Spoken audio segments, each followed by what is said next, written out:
இவர் வேன் மீது 1 மைல் நீளத்துக்கு அந்த வேன் ஒரு தெருவில் இருந்து இன்னொரு தெருவுக்கு திரும்ப முடியாது. அதில் ஏறி நின்று கொண்டு நான் காவல்துறைக்கு என்னுடைய முதல் நன்றியை தெரிவித்துக் கொள்கிறேன். இவ்வளவு கூட்டத்திலும் என்னை பத்திரமாக பாதுகாத்து கொண்டு வந்து சேர்த்ததற்கு தமிழ்நாடு காவல்துறைக்கு நான் பாராட்டு தெரிவிக்கிறேன் என்று சொன்னவர். வீட்டிலே இழவு விழுந்தால், யாராவது இறந்து விட்டால், நான் ஒரு கிராமத்துக்காரன், கிராமத்திலே பிறந்தவர். அந்த இழவு வீட்டுக்கு எல்லோரும் பகை மறந்து விட்டு சென்று அந்த காரியம் முடிந்து சுடுகாட்டுக்கோ இடுகாட்டுக்கோ போகிறவரை கூடவே நடந்து சென்று இரங்கல் தெரிவிப்பது வழக்கம். தொலை தூரத்தில் இருந்து வந்தால் மறுநாளோ 3ஆம் நாளோ அந்த வீடுகளுக்கு சென்று பூ வைத்து விட்டு இரங்கல் தெரிவிப்பது வழக்கம். நடுகள் நடுவது வழக்கம். ஆனால் இந்த மனிதர் 45 நாள் கழித்து உயிர் பலியானவர்களின் குடும்பத்தினரை என்னை பார்க்க வாருங்கள்,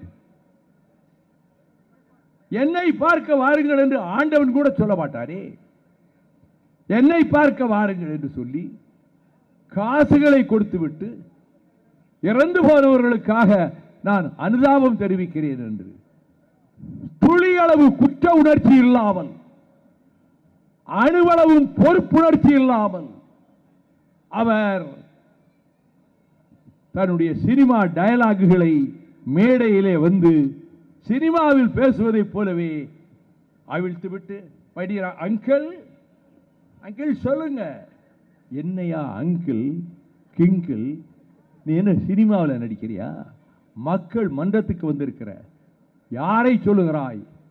8 கோடி தமிழர்களை வழிநடத்தி உலகு வாழ் தமிழர்கள் உள்ளத்தில் இடம்பெற்றிருக்கக்கூடிய முதலமைச்சரை பார்த்து என்ன தடித்தனம் இருந்தால், என்ன மன அழுத்தம் இருந்தால், என்ன அகம்பாவம் இருந்தால் அங்கிள் என்று தொடர்ந்து சொல்லிவிட்டு அடுத்து நாம் தான் ஒரு நாற்காலியை செய்து, ஆமாம், ஒரு நல்ல தச்சரை கூப்பிட்டு ஒரு நல்ல நாற்காலி செய் என்று சொல்லி அந்த நாற்காலியை கொண்டு வந்து ஒரு அமாவாசை இருட்டில் சென்ட் ஜார்ஜ் கோட்டைக்கு எதிரே போட்டு அங்கே உட்கார்ந்து கொண்டு, ஜார்ஜ் கோட்டை என் பக்கம் வந்துவிட்டது, நான் இந்த நாட்டுக்கு முதலமைச்சர் ஆகிவிட்டேன் என்று வேண்டுமானால் நீ சொல்லலாம். 19 வயதில் அரசியலுக்கு வந்தேன்.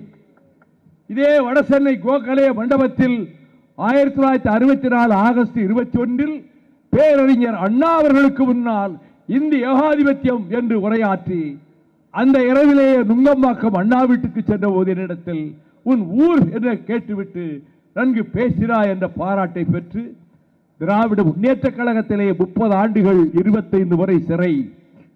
அதன் பிறகு கால விசித்திரத்தின் காரணமாக தவிர்க்க இயலாமல் உருவாக்கப்பட்ட மறுமலர்ச்சி திராவிட முன்னேற்ற கழகத்தில் 31 ஆண்டுகள் கழிந்து விட்டன. நான் பொது வாழ்வுக்கு வந்து 61 ஆண்டுகள் முடிந்து விட்டன. இனி எஞ்சியிருப்பது எத்தனை நாட்கள், எத்தனை மாதங்கள், எத்தனை வருடங்கள் எனக்கு தெரியாது. அதை பற்றி நான் கவலைப்படவில்லை. நான் நிறை வாழ்வு வாழ்ந்திருக்கிறேன்.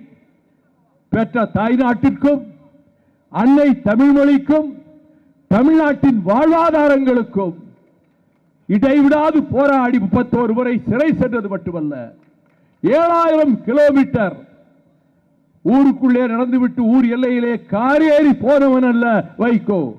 நெடுகிலும் நடந்து கால்கள் கொப்பளிக்க தமிழகத்தின் வாழ்வாதாரங்களை காப்பதற்காக போராடி வந்தான்.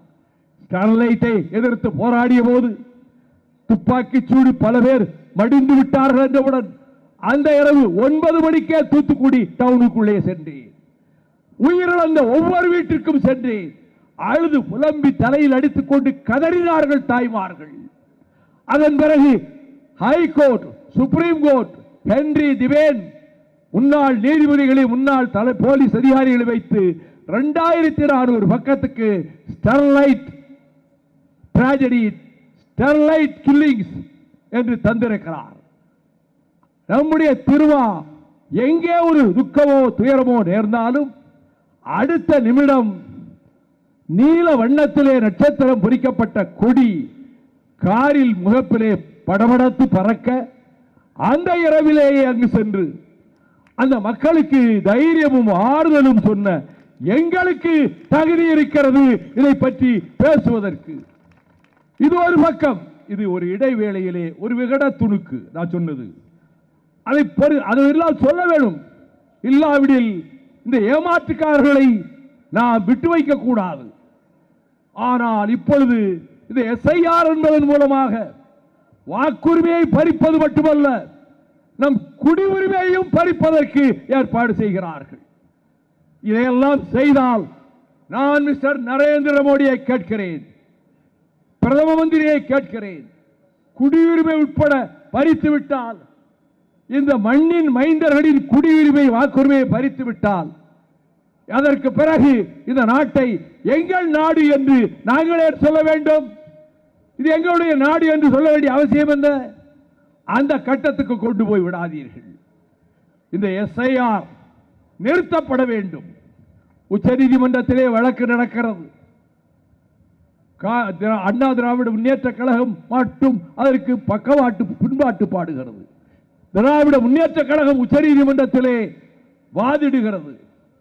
சிறுத்தைகள் வாதிடுகின்றார்கள், கம்யூனிஸ்டுகள் வாதிடுகின்றார்கள், காங்கிரஸ் வாதிடுகிறது.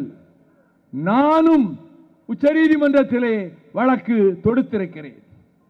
நாடுபுறாவில் மக்களிடத்திலே இது பற்றிய விழிப்புணர்வை ஏற்படுத்த வேண்டும் என்றுதான் நம்முடைய தலைவர் அவர்கள், கூட்டணி கட்சியின் தலைவர் அவர்கள் மாநிலமெங்கும் இந்த ஆர்ப்பாட்டத்தை ஏற்பாடு செய்திருக்கிறார். எஸ்ஐஆர் என்பது it is an atrocious move, ஒரு அயோக்கியத்தனமான நகருதல். இது நம்முடைய ஓட்டுரிமை மட்டுமல்ல, வாக்குரிமையை பறிக்க பார்த்துவிடும். இருந்தவற்றுக்கும் எதிர்ப்போடு எதிர்ப்பாக நீங்கள் வீடுகளிலே ஆங்காங்கு தங்கியிருங்கள். நாட்டு மக்களே, தமிழ்நாட்டு மக்களே, நீங்கள் வெளியே போனால், காடு கழனிகளுக்கு சென்றால், தறி நெய்ய சென்றால், ஆலையின் சங்கொலி கேட்கிற இடத்தில் வேலை செய்ய சென்றால், சொந்த பந்தம் காரணமாக வெளியூருக்கு சென்றால், சுற்றுலாவுக்காக வேறு நகரத்துக்கு சென்றால், உங்கள் வீட்டிலே வாக்கெடுப்பு நடந்திருக்கிறது என்பதை உடனே அறிந்து கொண்டு உடனே வீடு திரும்புங்கள். ஒரு பக்கம் போராட்டம் நடந்து கொண்டுதான் இருக்கும். நீங்கள் பெயர்கள் விடுபட்டு போகாமல் அவற்றை பதிவு செய்யுங்கள். ஆதார் அட்டையையே அர்த்தமற்றதாக ஆக்கி வருகிறது தேர்தல் ஆணையம், ஜால்ரா தட்டுகிறது. அதற்கு இந்த முயற்சியை எடுத்திருக்கக்கூடிய இந்த கூட்டம் இந்துத்துவா கூட்டம். ஆகவே வெளி மாநிலங்களிலிருந்து இங்கே வந்தவர்களை, வந்தாரை வரவேற்று அவர்களிடத்தில் அன்பு காட்டி விருந்தோம்பும் பண்பு தலைமுறை தலைமுறையாக தமிழனின் பண்பு, தமிழ்நாட்டின் பண்பு. பீகாரிகள் இங்கே லட்சக்கணக்கிலே இருக்கிறார்கள். அவர்கள் யாரையாவது ஒருவரை இந்த தமிழ்நாட்டில் எவராவது கை நீட்டியதுண்டா? கடுமொழி பேசியதுண்டா? அவர்களை வெளியே போய் என்று சொன்னதுண்டா? அவர்கள் சௌகரியமாக சம்பளம் வாங்கிக் கொண்டு மணியாடரிலே வீட்டுக்கு அனுப்பிவிட்டு பண்டிகை காலங்களிலே புறப்பட்டு ஊருக்கு போய்விட்டு திரும்பவும் வந்து அதே வேலையில் சேர்கிறார்கள். அவர்கள் நன்றாக இருக்கட்டும். ஆனால் அப்படி 75 லட்சம் வாக்காளர்களை நம்முடைய வாக்காளர் பட்டியலிலே திணிப்பதற்கான மோசடி, பச்சை அயோக்கியத்தனத்தை இந்த தேர்தல் ஆணையத்தினுடைய உத்தரவு காரணமாக எஸ்ஐஆர் செய்து கொண்டிருக்கிறது. அது எதிர்க்கிறோம். கொட்டும் மழை காலத்தில், நவம்பர் டிசம்பர் மாதத்தில், பண்டிகைகள் நெருங்கி வரும் வேளையில் இது எவ்வளவு பொறுப்பற்ற தன்மை, போக்கிரித்தன்மை என்பதை நான் நினைவூட்டி, எஸ்ஐஆர் ஒழியட்டும், அழியட்டும், தகர்க்கப்படட்டும். நாம் விழிப்போடு எழுந்து நின்று நம் வாக்குரிமைகளை பதிவு செய்து தேர்தல் களத்தை பற்றி எங்களுக்கு துளியும் அச்சமில்லை, கவலை இல்லை. வரட்டும் தேர்தல். அந்த தேர்தலில் திராவிட முன்னேற்ற கழகத்தின் தலைமை இப்பொழுது பெற்ற வெற்றியை விட அதிக வெற்றியை பெற்று திமுக மட்டும் அப்சல்யூட் மெஜாரிட்டி தனிப்பெரும்பான்மை பெற்று செங்கோட்டையிலே மீண்டும் நம்முடைய தலைவர் முதலமைச்சராக அமர்வதற்கு உறுதி எடுத்துக் கொள்வோம்.